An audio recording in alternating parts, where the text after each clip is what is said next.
Good afternoon. I hope you're all doing well today. Today I want to talk about communicating closeness, how couples develop and maintain intimacy in their relationships. I want to talk a little bit about the end of the last class, but the first thing I want to talk about is how to study for your exam.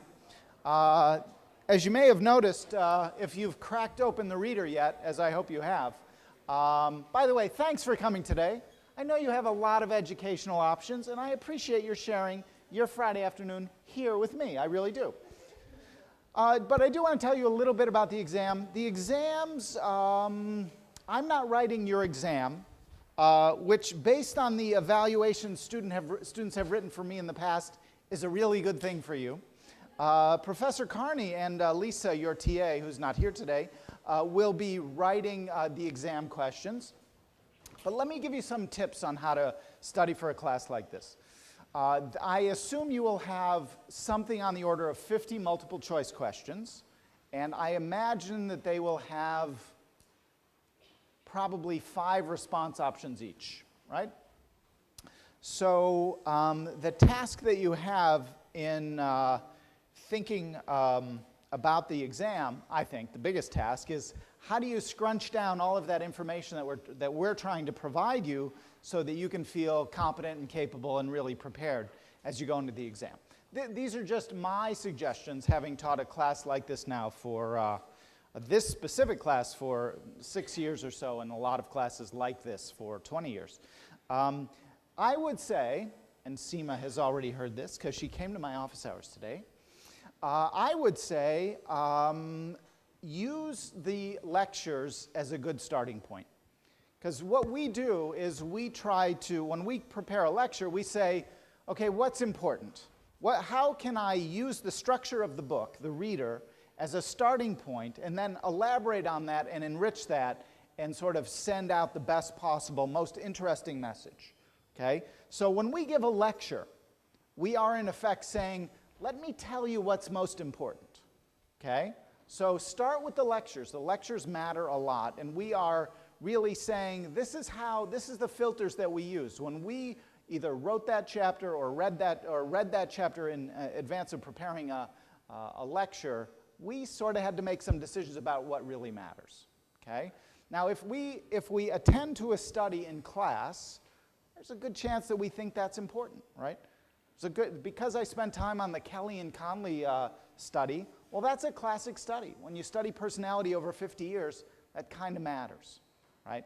So start with the chapter, focus on the material. Once you see that, go into the chapter, and focus on the ideas that embellish what you heard about in class, all right?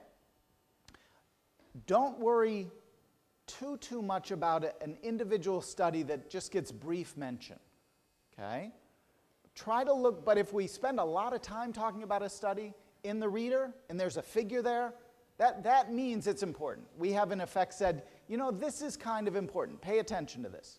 And our goal when we write an exam is to test you on what we think is important, right? Not on the trivial things. We want you to be aware of the details, but focus on the big picture items, okay? So that's a good starting point.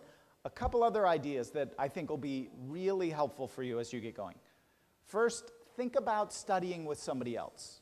It's not just because this is a class on relationships, but because when you study with somebody else, and maybe it wouldn't be a crazy thing to say, let's divide up the chapters.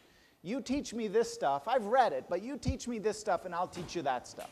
Right? You get 2 or 3 of you together, and that makes the process more efficient, for one thing, but it also forces you to think about the material in different ways.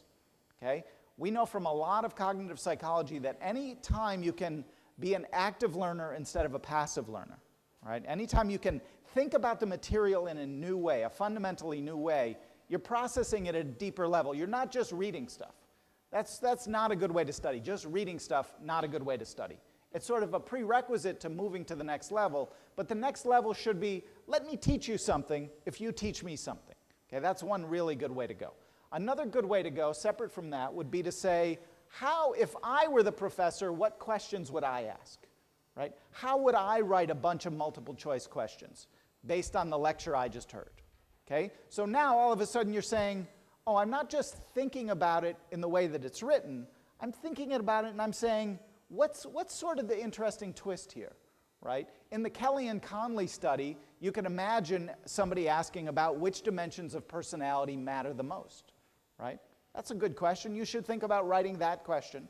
But as you go through the lectures, again, the starting point for how you think about this material, and then as you start to look through the recognized voluminous extent of the reader, you want to start not just saying, holy cow, there's a lot of stuff here for me to remember, but to say, okay, where are the questions in here? Where would a reasonable, and I hope we're reasonable, where would a reasonable professor ask questions? And start thinking about those questions. Start saying, this is the question. Okay, so that's another good way to go. A third strategy that I would suggest to you is try to work toward good outlines of the chapters. Okay? There's one of the perverse things about learning is that I've got stuff in my head, right? I've been doing this for 25, 30 years. Ben Carney, he's got stuff in his head. And when we sit down and we write the book, we write an outline. We sit down and we say, well, there's got to be this part, and then there's got to be this part. And then within this part, there's got to be these three parts. And then within this part, there's got to be these three parts. Okay? That's sort of how, I mean, if you've written a paper, you know, it's not usually a stream of consciousness thing. You really try to organize. You try to impose structure. Your job as a student, oddly enough, is to say, okay, let me throw out all the words and just try to extract the outline back out. Like, what is the structure of the arguments that the professors are trying to tell me in a class like this? This won't be true of all your classes, but in a class like this. And then you want to get to the point where you say, you know what, in this section, I think this was the one important idea. Okay? So now you've got a whole page that's reduced to 1 or 2 lines of your notes. Right? And you say, I think this is the thing that stands out. And then you might say, and this could be a question. Right? So you want to start diving in and throwing stuff out that doesn't really help you to understand the material. Right? That it's detail, it's useful detail. We got to put it in there because we're hoping lots of people read this book and they understand it, and we have to add in all these words to generate that understanding. But you just need to pull out the understanding and write that down in your notes, right? So that when you're done, you've got, what are there, 7 chapters in this part of the exam, this part of the class? You know, you've got maybe 2 pages for each chapter, 2 or maybe 3 tops, and it's just got all this stuff in it. Now you might miss something, and there might be a question in there that you end up missing, but now you've gone to from a bazillion pages down to 15 or 20, okay? And that's the stuff. But what's important is not just that stuff, but the process of your doing that, right? The process of you saying, you know what, I think this is the important idea. And that's what we're really asking you to do, is try to work through separating out the wheat and the chaff. And if you can get 6 other people to do that with you in your group, well, you just did 1 chapter and got 6 ones free with another group of people who are really good at extracting that information, right? So you want to build in some efficiency in the way that you do that. You're much better off trying to do that. Any questions for me? I know that's a lot of stuff. We realize that. But that's some of the ways that having taught this and having written the exams, I would suggest to penetrate this material a little bit. Are there specific questions that I might answer? Okay. All right. Well, today we're going to finish our lecture on individuals in relationships. And you know, I divided that up into 4 sections for you, and each one has a few key points that we want you to know. And I was on the 4th and final theoretical perspective, the 4th and final approach to thinking about diversity within intimate relationships, individual diversity, that is to say. And we were talking about attachment theory. I'd already talked about personality traits. I'd already talked about personality dynamics. I'd already talked about the family and intergenerational transmission issues. And I mentioned that there was a subset or another angle on the intergenerational transmission perspective is to think intently about caregiver relationships when we're young and what ensues from those experiences as we go on into our adult relationships. And I further made the distinction between, within attachment theory, between a perspective focused on the universal aspects of attachment, which is to say, that answers the question, why would anyone be in a relationship? How can we understand relationships as a human phenomenon?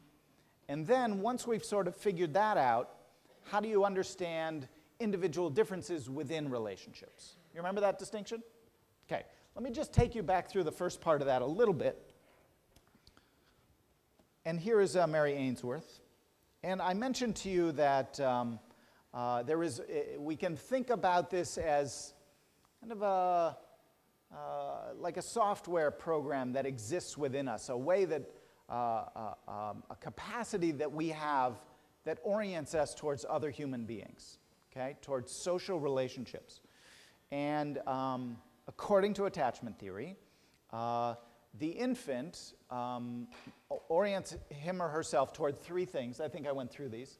What's going on inside of them emotionally, like how aroused they are, how upset they are, whether they're feeling comforted and soothed or not. Whether there's another person in the environment that might somehow respond to those needs. And third, what's going on in the environment itself that might prompt me to have an emotional reaction or that will prompt me to seek the support of somebody else, okay?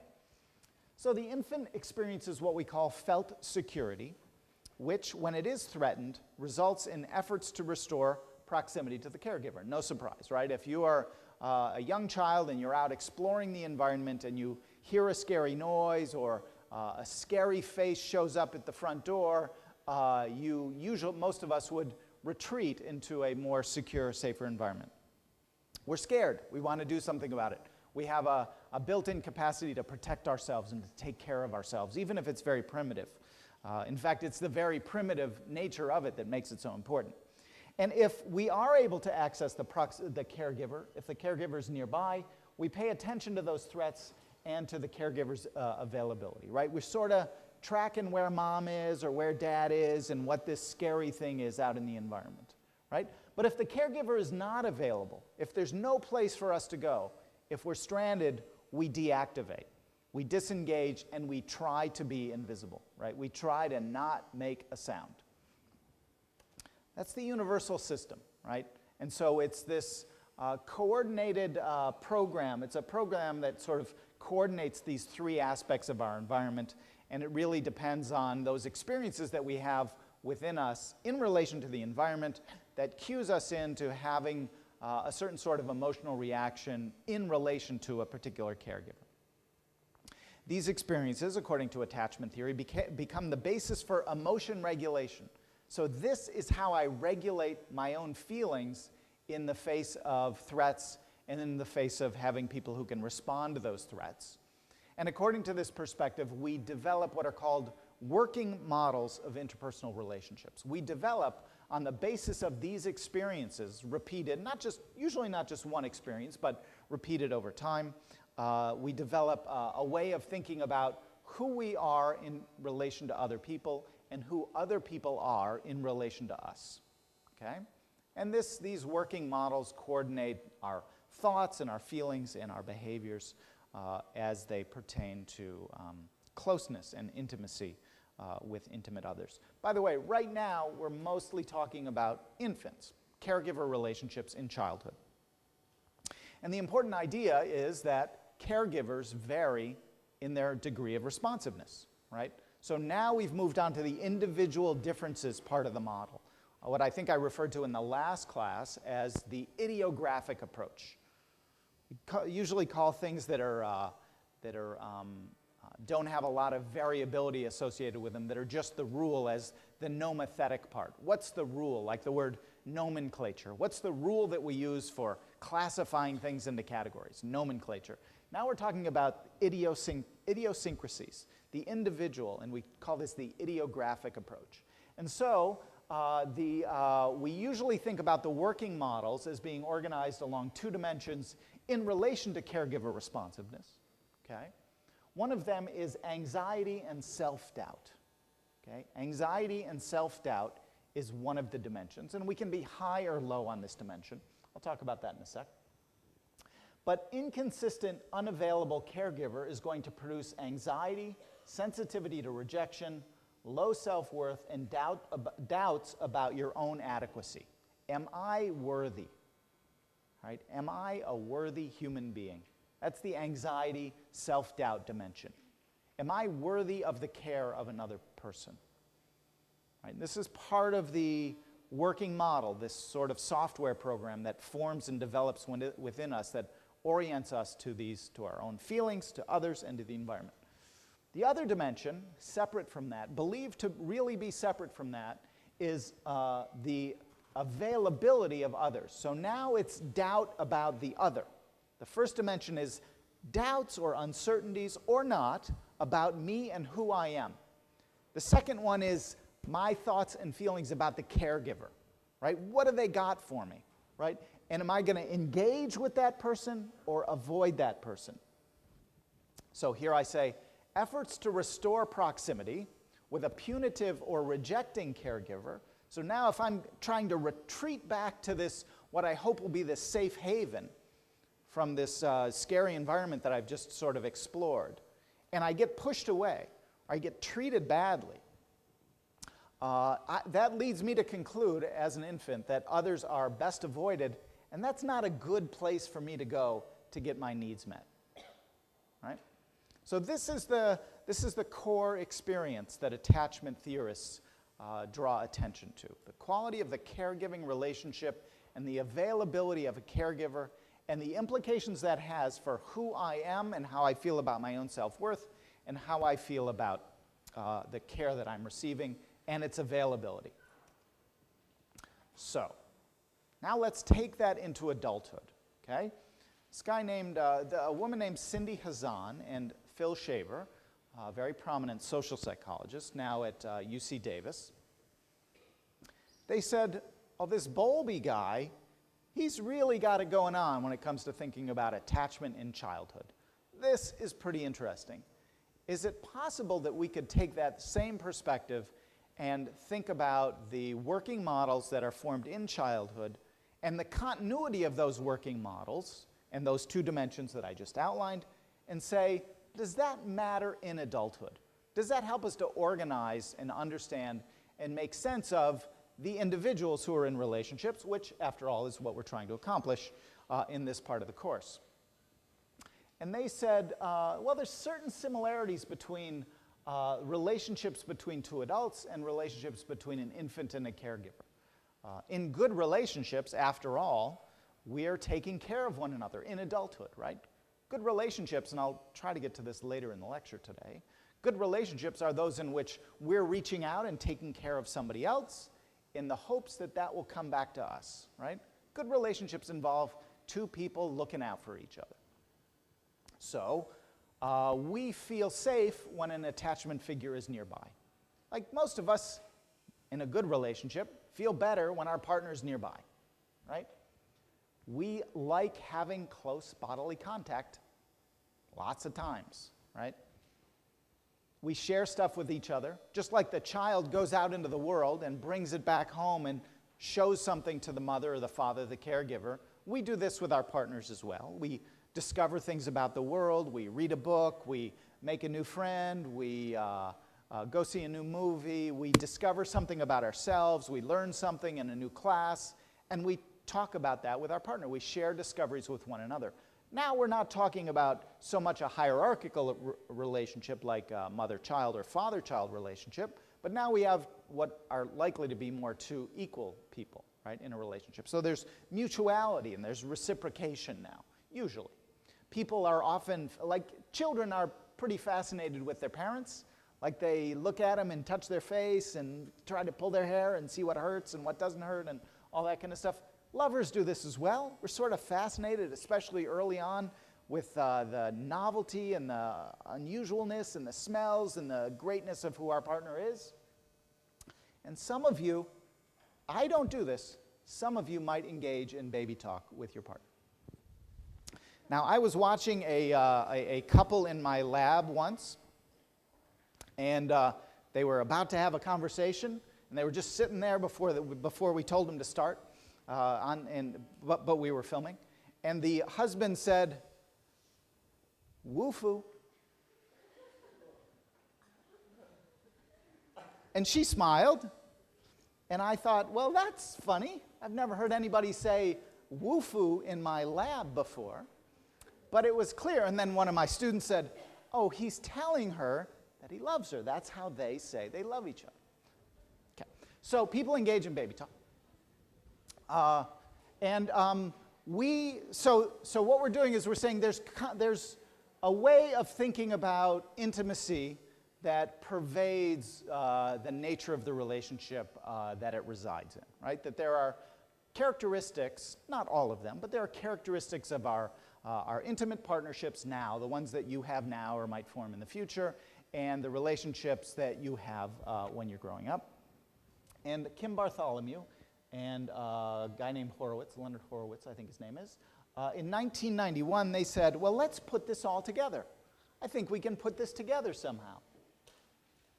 And here are the two dimensions that I outlined for you a moment ago, which is the positive and negative view of the self. Right? You see that on this dimension. To the extent that you have a positive view of who you are, we'd think of you as being low in anxiety. If you have a negative view of who you are, you'd be high in anxiety. And that starts to sound a lot like negative affectivity, like neuroticism or like low self-esteem. So in some ways, the attachment folks say, you know, that's in there. We got this stuff in our model, that important dimension, but we also add this other dimension. This other dimension is positive view of others and negative view of others. And now we think of that as avoidance. So the individuals have a positive view of others, know that they can turn to their partner in difficult times and know that they're going to be understood and cared for and comforted. But people who, the theory goes, grew up in an environment where the parents were punitive and pushed the child away or not very nice, not very warm and huggy to be around, well, they're going to have a different perspective on what others have in store for them. Right? They have different working models. So this is the idiographic part, right? It's the individual difference part of of our working models, and it's organized along these two dimensions. And it's important to recognize that these are dimensions, not types, okay? But sometimes it's convenient to talk in terms of types because it's easy to sort of get an image in your head of the different typology, the different places within the typology that a given person might be. By the way, I think you can still go to the University of California, Davis psychology website, find Phil Shaver's name in the list of faculty, and go to his website and take a measure that will put your little speck, your dot, in this space. Okay, so you can go figure out your attachment classification. Have any of you done that yet? Okay, you should check that out using using one of the standardized measures. I believe that's still possible. So what I've done is put the labels on, even though we shouldn't really think in terms of typologies. I've put the labels on the four different quadrants within this model, and you see the secure individual has a positive view of themselves and a positive view of other people. Most people in the population are secure, is my understanding of the population-based studies that have been done so far. But there are three kinds of insecure styles. One would be the preoccupied individual who has a positive view of others but a negative view of himself or herself. The dismissing individual who has a positive view of themselves but a negative view of others. Some people think that that is true of Jerry Seinfeld's character in Seinfeld, if you saw that. Like he thinks pretty highly of himself, but he sort of keeps his distance from other people.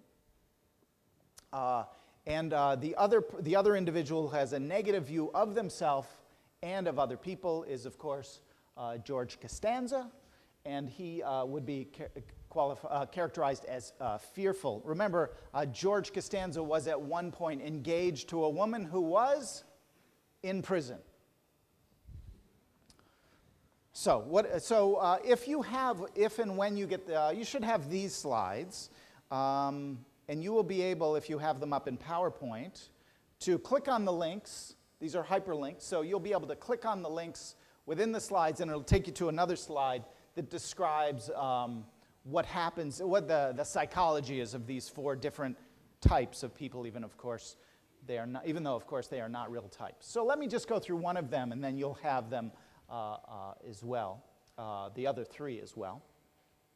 So a fearful individual has a negative view of themselves and of others, so they're high in anxiety, and just like the dismissing individual, they're prone to avoiding intimacy and closeness.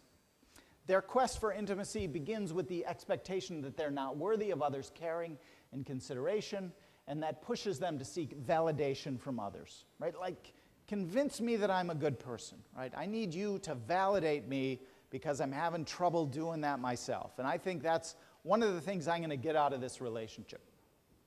At the same time, they struggle with the internalized sense that others are unlikely to provide them with exactly that affirmation, right? So I really, really need this from you, and I really think you're not going to provide that for me.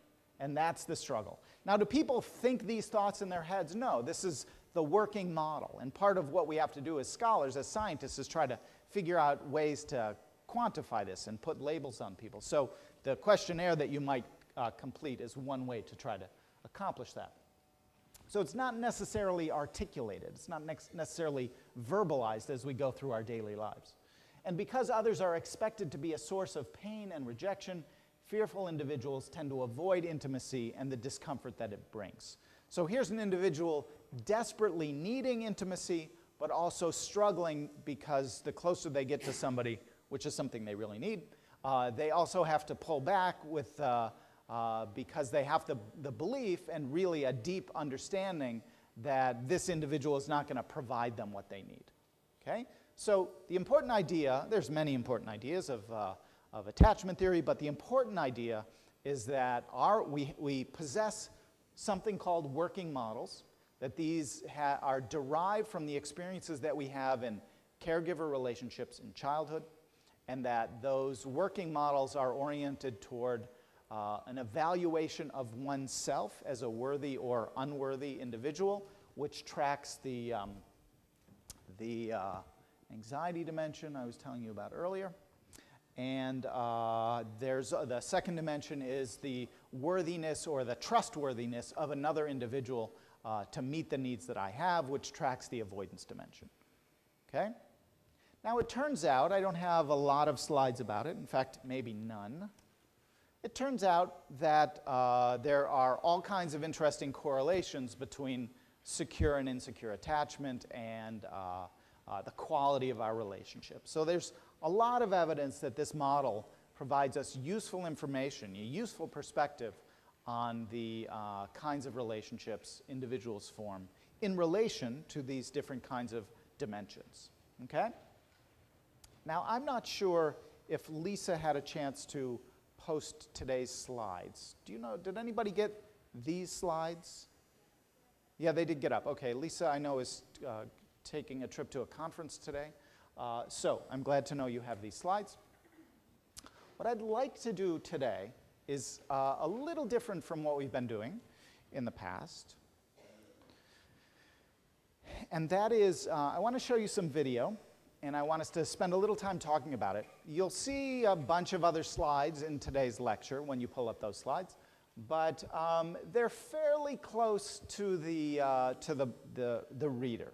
Okay, so if I don't get to all the slides today, it won't be as though you will have lost a lot of novel information. Okay, I didn't supplement or enrich or expand the slides today with a lot of information that isn't already in the reader.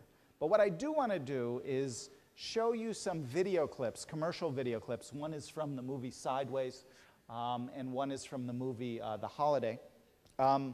And because now we're making a shift, we're shifting to a new part of the syllabus, and that is the part where we talk about how people really now we're talking about communicating closeness. How do people, once we've gotten those two people who were attracted to one another, you remember them, and we talked about the shared conversational platform that they were able to create and the proximity that they had to one another and what they found physically attractive in one another.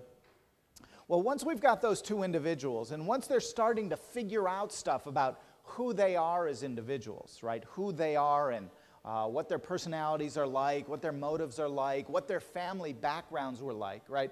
Once we engage in those sorts of conversations with a partner, which unfold over long spans of time, potentially, but lots of times that does get front-ended in the conversations that we have with people.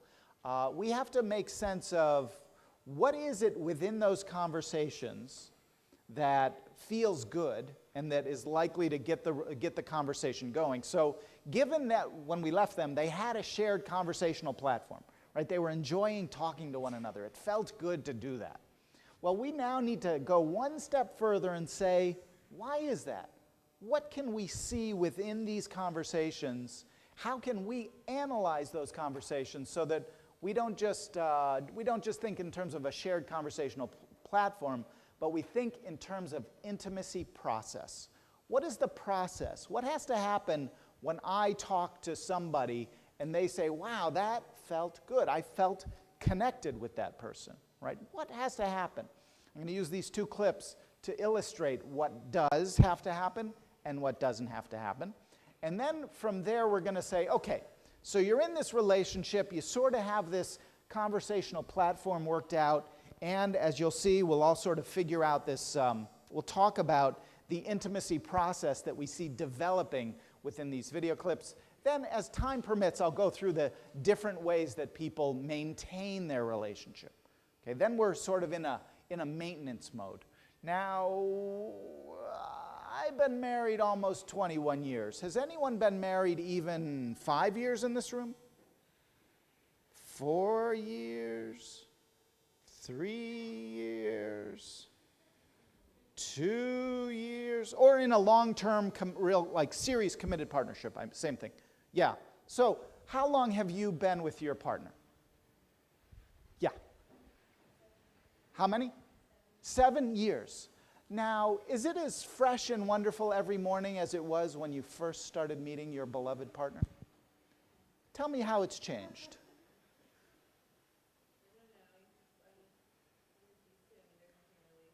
Say again.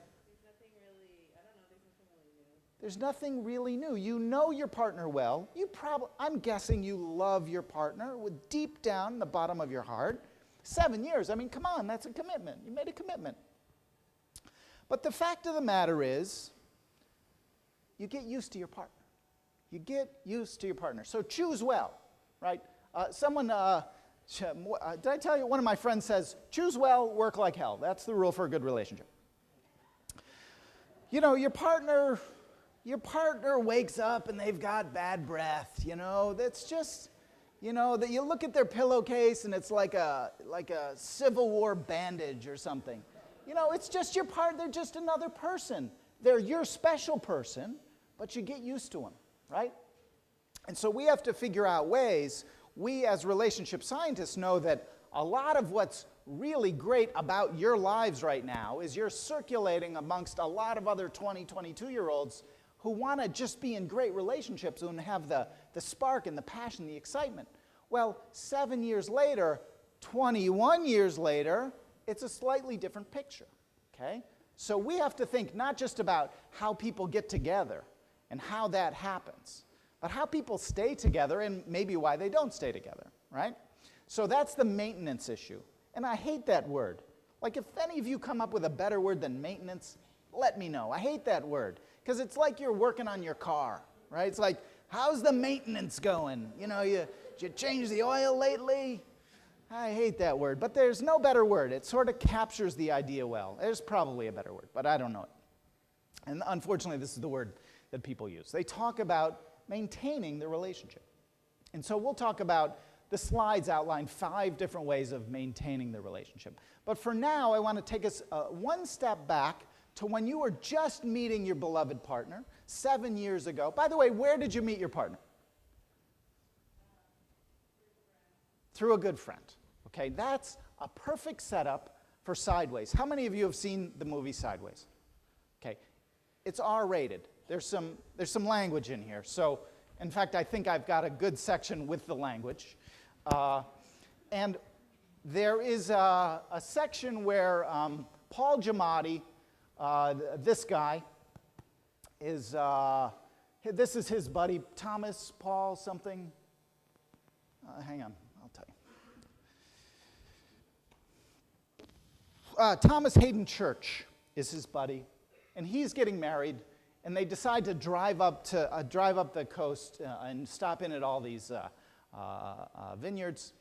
They meet up with, just by chance, they meet up with Virginia Madsen, who I think is a waitress, and what's that other woman's name? Sandra Oh.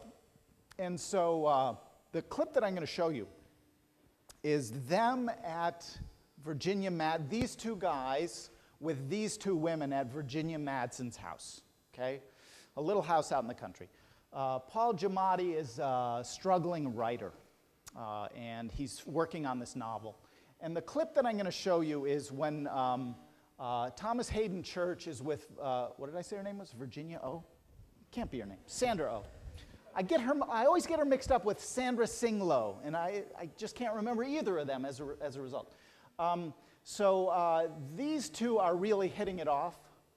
And so Paul Giamatti and Virginia Madsen are talking on the back porch.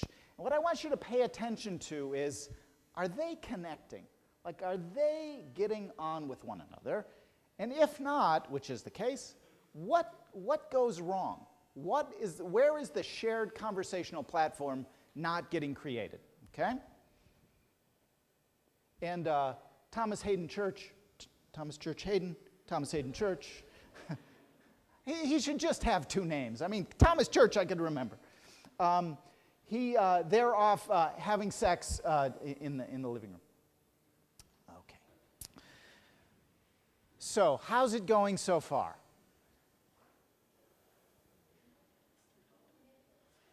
Anybody want to weigh in on this? Yeah.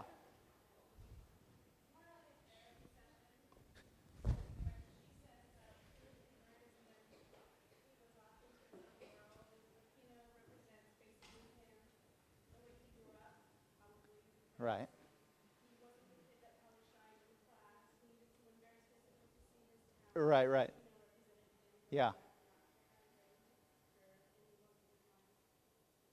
Okay. And so he's saying a lot about himself through the wine, through this experience, which is interesting. She didn't really pick up on it, right? So he's disclosing, here's who I am, and he says, so what about you?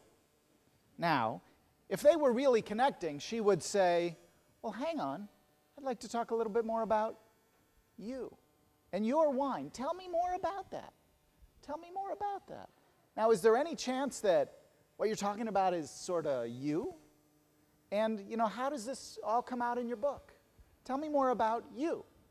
Instead, she just answers the question. We'll see, she's going to answer the question with the same level of depth and the same level of passion, even more passion about wine and what it means to her. And I think it's more really representing the wine rather than herself, which was the case for him. So now we're going to see her talk. I don't know if any of you remember this. This is a great scene. She is now going to talk about what wine means to her, what it means to her. She'll talk about her ex-husband. And then what matters is how Miles responds, okay? By the way, you probably also noticed the moment where she started saying, they were talking about his book, and she said, oh, I've got a paper due, right? Like, I don't really care about your book. Let's talk about me and my paper, right? Then she eventually says, that was sort of a rift in their conversation, but she then later says, well, when can I read your book? And he says, I just so happen to have a copy in my trunk.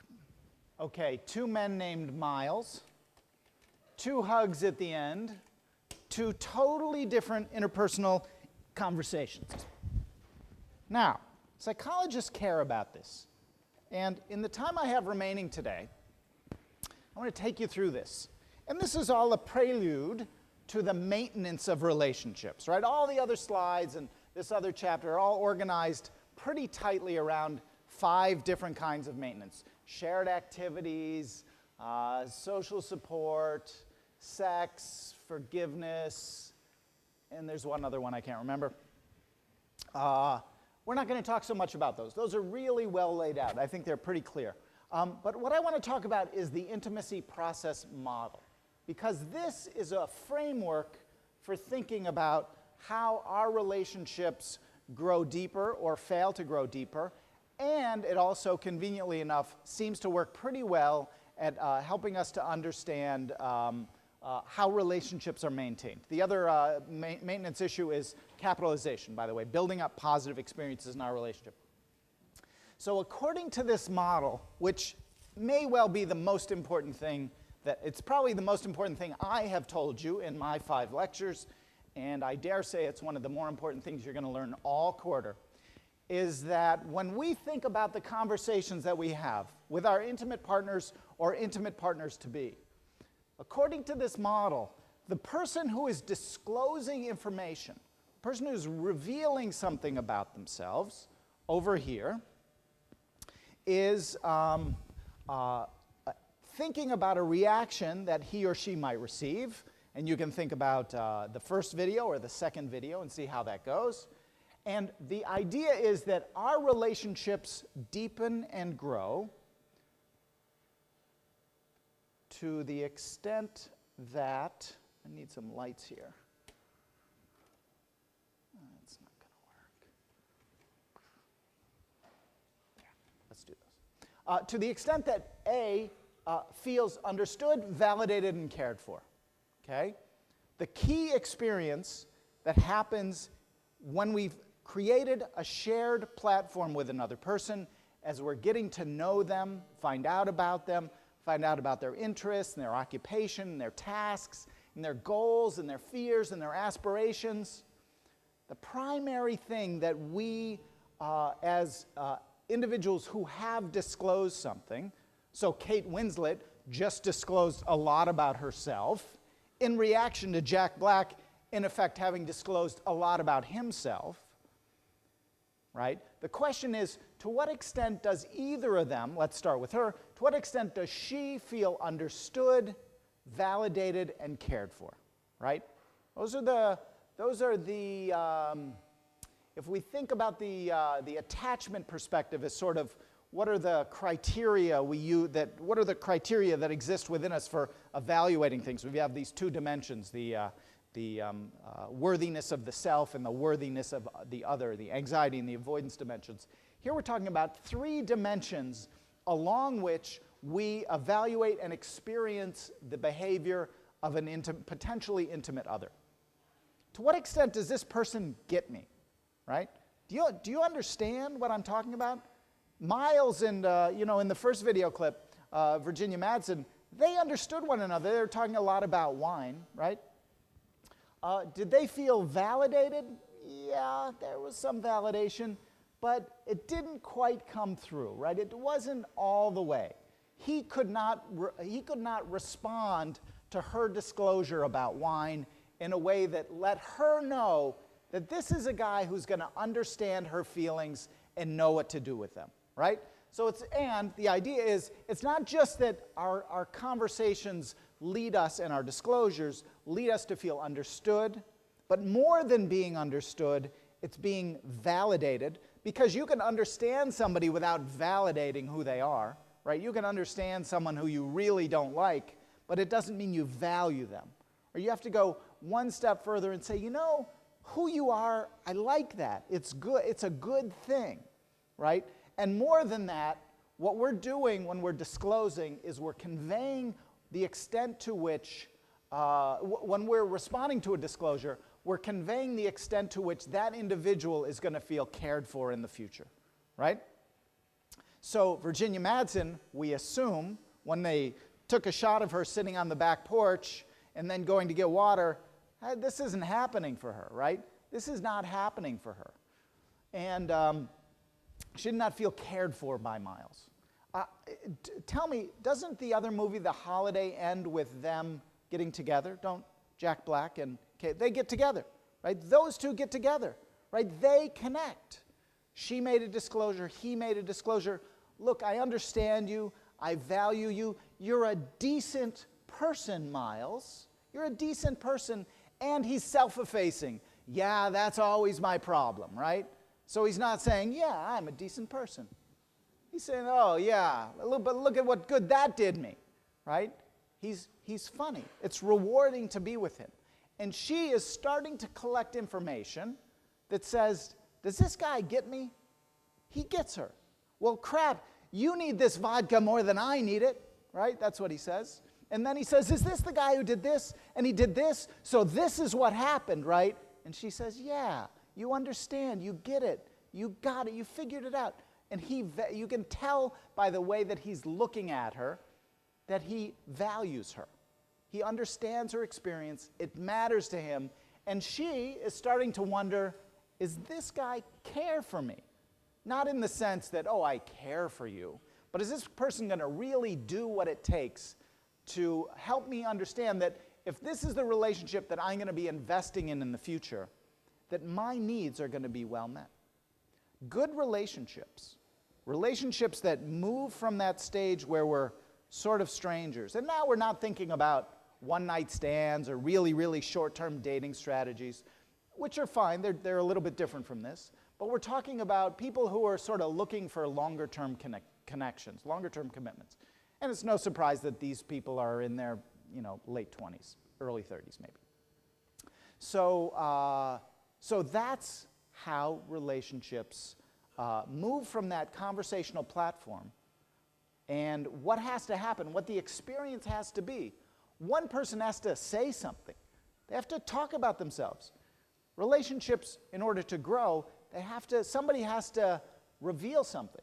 They can't reveal too much too quickly, right? You don't want to do that. The TMI problem, right? If someone's revealing too much information right out of the gate, you say, wow, this person's really insecure. This person is just unloading on me. And if this person is unloading on me now and I barely know them, well, assuming they're sober, well, what are the chances of me feeling understood, validated, and cared for in this relationship, right? So disclosures get the ball rolling, okay? And both of the clips that I showed you started with disclosures. Okay, so one person discloses things, and it's something about what they want, what they need, what matters to them, what they're afraid of. And then B hears that and says, oh, let me respond. I have a take on that, right? And Miles' take, we don't really know what it is. We know his behavioral response is really clumsy and unskilled, leading her to not feel very good. Virginia Madsen does not feel connected to him. And we have to wonder, what's going on in all this, right? What is the anxiety that he's experiencing? Some of that's going to be individual differences, like we just talked about, right? Maybe it's his attachment history. But for her, she's going to say, well, if I'm going to read into his behavior that he's got some baggage here, then I'm not going to pursue a relationship with a guy where I'm not going to feel understood, validated, and cared for. Okay? So the intimacy process model is very, very powerful because it connects who we are as individuals when we're just getting to know somebody. And it links up these disclosures that we make, statements that we make, and the responses of another interested person to those disclosures. And if this happens repeatedly in a relationship, it grows. And if this doesn't happen, if people, when we're in relationships, when we're really thinking about forming a relationship, this is what's on our radar screen. This is what we're tracking. Feeling understood, feeling validated, feeling cared for. I don't know if you have heard of this parable, but it's my favorite parable. And it's the difference between heaven and hell. Some of you heard this. What's the real difference between heaven and hell? Well, if you go to hell, and I hope you never do, if you go to hell, everybody's down there and they're all sitting around this huge bowl of broth, right? And everybody's got these really, really long spoons. Have any of you heard this parable? I'm almost certain. Yeah, someone in the back. Okay. Anybody, you've heard this one? Yeah, good. I thought I made it up, but it doesn't exist on the internet. It doesn't exist on the internet. I could not find a source for it. So I'll claim credit for it. If you go to hell, everybody has these really long spoons and they're trying to feed themselves and they can barely get food on. They've got carrots on their face and chicken broth all down their front and they look terrible and it's all in their hair. If you go to heaven, it's the exact same situation. A bunch of people sitting around a bowl, everybody's got a long spoon, but they're feeding each other. You figure out the system. A good relationship is one in which we take care of somebody else. The hardest thing that we have to do in a relationship is figure out what this other person sitting in front of me needs. And the hardest thing is to take the risk and say, I'm going to feed you. I'm going to nurture you. And I really hope that I get something back in return. Relationships are about taking risks, disclosing things, needing things, and doing so in the hopes that in the course of you taking care of somebody else will take care of you. Intimacy process model, important for understanding how we move from these conversational platforms to deeper, stronger, more committed, well-maintained relationships. So, I will not see you next week, but Professor Carney will be back on Wednesday. Thank you for your attention, and good luck on the exam. Thank you very much.